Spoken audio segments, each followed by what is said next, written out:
Peguam selar warganet hasut boikot Hot FM. Zaid Ibrahim anggap siasatan terhadap Teresa Kok tidak wajar. Fuad persoal Rafizi biarkan rakyat bayar subsidi kepada kerajaan. MOU peruntukan pembangkang sama rata, peguam minta PN tolak cadangan. Bekas pegawai PMX miliki senjata api dan dadah telah ditahan polis. Dr. Akmal dituntut bayar ganti rugi 25 juta ringgit kepada Teresa.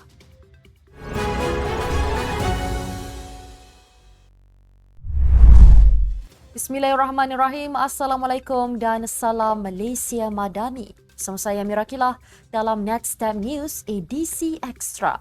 Jangan lupa ikuti kami di semua platform Netstab Malaysia.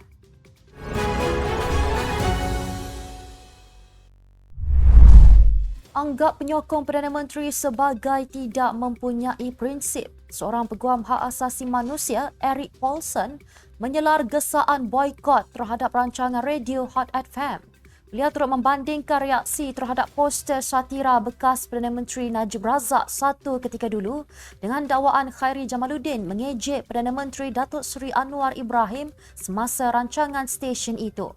Gesaan boikot dibuat selepas klip disiarkan di TikTok menunjukkan Khairi menyindir bahawa jika dia memenangi anugerah bintang popular berita harian akan datang, dia akan menjamu semua orang makan. Dikatakan pilihan kata dan cara penyampaian tersebut mirip dengan janji Datuk Seri Anwar yang sering mengulang kenyataan itu pada masa lalu. Bagaimanapun terdapat ramai pengguna laman media sosial tidak berpuas hati dan menyatakan bahawa mencemuh Perdana Menteri adalah tidak wajar, manakala yang lain mengatakan ia hanya gurauan. Bekas Menteri Undang-Undang Zaid Ibrahim menganggap siasatan polis terhadap naib pengerusi DAP Teresa Kok mengenai isu pensijilan halal tidak wajar kerana beliau hanya menjalankan tugas sebagai wakil rakyat. Beliau berkata Teresa membangkitkan isu kepentingan awam dan ia merupakan perkara yang serius. Justru kata beliau, ahli parlimen seputih itu tidak boleh dilayan seperti pengacau dan diketepikan dalam isu pensijilan halal itu. Malah beliau turut mempersoalkan adakah Menteri di Jabatan Perdana Menteri Hal Ehwal Agama, Datuk Muhammad Naim Mukhtar yang membangkitkan perkara itu terlebih dahulu juga mendapat layanan yang sama. Media sebelum ini melaporkan polis akan mengambil keterangan daripada Teresa berhubung kenyataannya mengenai isu pensijilan halal yang dikatakan membebankan peniaga di negara ini. Mengulas lanjut, Zaid berkata Jabatan Kemajuan Islam Malaysia, JAKIM, tidak boleh melintasi batas dalam hal ehwal bukan Islam. Malah katanya pemimpin-pemimpin Muslim juga tidak seharusnya cepat melatah apabila pemimpin bukan Muslim menyuarakan pandangan mengenai cadangan mewajibkan pensijilan halal. Ahli Majlis Tertinggi UMNO, Datuk Dr. Muhammad Fuad Zarkashi menggesa Menteri Ekonomi Rafizi Ramli menjelaskan sama ada rakyat ketika ini membayar subsidi kepada kerajaan. Gesaan itu berikutan pendedahan pempengaruh media sosial Lim Sian Si yang mendakwa harga diesel dunia terus merudum sejak akhir bulan Julai. Pempengaruh yang tidak menggunakan nama sebenar itu mendakwa mengikut formula automatic pricing mechanism yang digunakan sekarang, harga pasaran diesel di Malaysia ialah RM2.55 seliter. Nilai tersebut 61 sen lebih rendah berbanding harga runcit RM3.16 seliter ditetapkan kerajaan minggu lepas. Muhammad Fuad berkata hujah Lim Sian Si mengenai harga diesel dunia yang merudum amat tepat dan patut jadikan perhatian. Lim Sian Si dalam satu perkongsian mendakwa berikutan kejatuhan harga diesel bermakna cukai efektif tersembunyi diesel ialah pada kadar 24%. Menurutnya, jika seorang pengguna mengisi penuh 60 liter pada harga runcit, rakyat beri subsidi RM36.60 kepada kerajaan. Jom sertai peraduan bersama Netstab TV untuk menang hadiah menarik setiap minggu dan grand prize setiap 3 bulan. Peraduan ini terbuka untuk semua. Anda hanya perlu menjawab 2 soalan yang akan dipaparkan pada setiap hari Rabu. Dan jawab 2 soalan tersebut dengan betul di ruangan komen dan anda perlu screenshot di YouTube kemudian hantar kepada WhatsApp kami di nombor 017 796 6978 pada hari Jumaat selepas berita petang. Kami akan hubungi pemenang bertuah untuk pemberian hadiah. Berikut adalah soalan untuk minggu ini. Siapakah calon BN bagi PRK Don Mahkota? Apakah nama edisi terbaru Netstat News? Jangan lupa untuk jawab di ruangan komen Netstat News edisi petang Jumaat 13 September 2024. Ingat, screenshot jawapan di ruangan komen YouTube kemudian hantarkan ke WhatsApp kami. Berikut adalah pemenang mingguan pada 6 September 2024, minggu ke-9. Terima kasih kerana setia bersama kami. Cadangan Memorandum Persefahaman MOU bagi peruntukan pembangkang disifatkan sebagai syarat yang pelik. Peguam Rafiq Rashid menasihatkan Perikatan Nasional menolak cadangan tersebut kerana dikatakan ia hanya akan mengekang ahli parlimen pembangkang daripada menjalankan tugas sebagai wakil rakyat.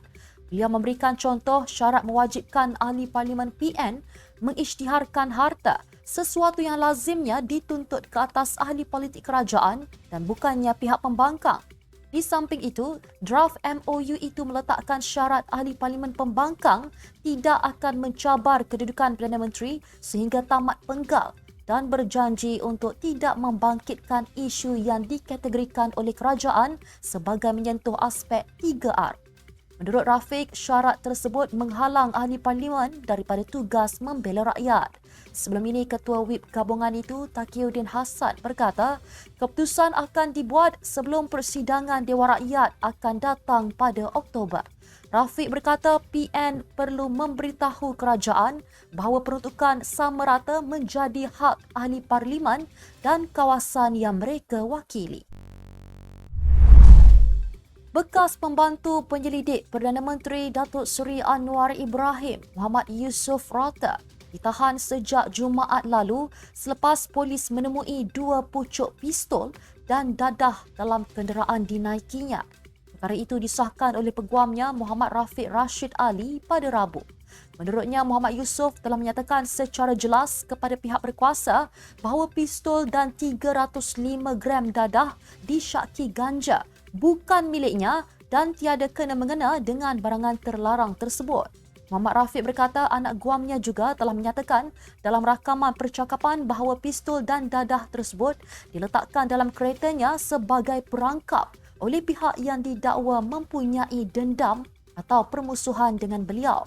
Kata beliau lagi, keperluan membuat laporan polis itu adalah supaya pembelaan Muhammad Yusof dimajukan pada seawal mungkin agar ianya tidak dilabel afterthought atau rekaan.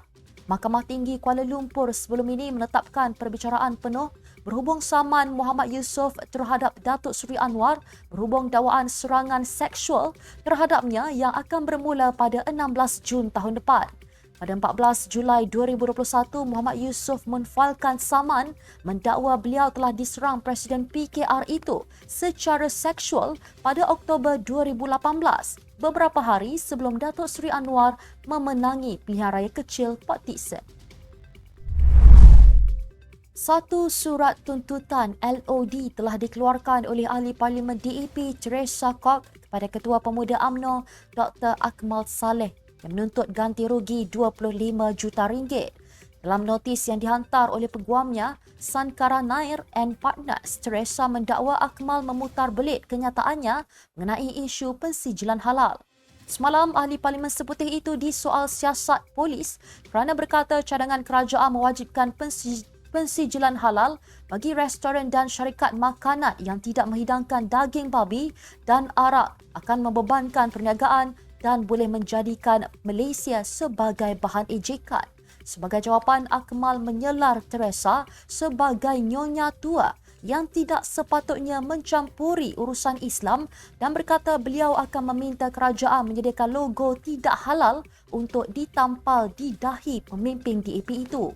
Ulas lanjut, notis itu berkata kata-kata Akmal telah menggambarkan Teresa sebagai seorang perkauman yang tidak menghormati Islam dan tidak mempunyai pengetahuan mengenai pensijilan halal antara lain. Oleh itu, tambahannya, Teresa tidak mempunyai pilihan selain memulakan tindakan undang-undang terhadap Akmal untuk mempertahankan reputasinya.